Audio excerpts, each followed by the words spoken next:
মদিনার অলিতে গলিতে চলছে আনন্দ উৎসব, ঘরে ঘরে বইছে অনাবিল খুশির জোয়ার। বাচ্চাদের জন্য প্রস্তুত করা হচ্ছে নতুন নতুন জামা কাপড়। চারিদিকে এত আনন্দ, এত হই হুল্লোড়ের একটাই কারণ, দুদিন বাদে পালিত হতে যাচ্ছে মুসলিমদের সবচেয়ে বড় ধর্মীয় অনুষ্ঠান ঈদ। মদিনার ঘরে ঘরে যখন ঈদের খুশি, তখন হযরত ওমর রাদিয়াল্লাহু তাআলা আনহুর ঘরে দেখা গেল বিষণ্ণতা। তার ঘরে না ছিল বাড়তি কোনো উৎসব আয়োজন, না ছিল নতুন জামা তৈরির হিড়িক। অথচ ওমর রাদিয়াল্লাহু তাআলা আনহু তখন মুসলিম জাহানের খলিফা, অর্ধ দুনিয়ার শাসক তিনি। তা সত্ত্বেও নিজের কিংবা পরিবারের জন্য একটি নতুন জামা তৈরির আর্থিক সঙ্গতি তার ছিল না।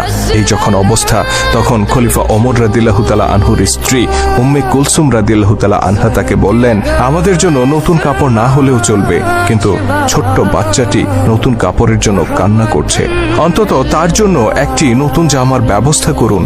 খলিফা নিজের অসহায়ত্ব প্রকাশ করে বললেন, তুমি জানো আমার নতুন কাপড় কেনার সামর্থ্য নেই, বাইতুল মাল থেকে যতটুকু ভাতা নেই তা দিয়ে কোনো রকম সংসার চলে।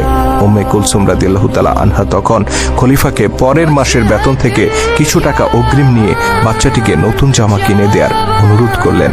স্ত্রীর অনুরোধে খলিফা ওমর রাদিয়াল্লাহু তাআলা আনহু চিঠি লিখলেন রাসূল সাল্লাল্লাহু আলাইহি সাল্লামের আরেক প্রিয়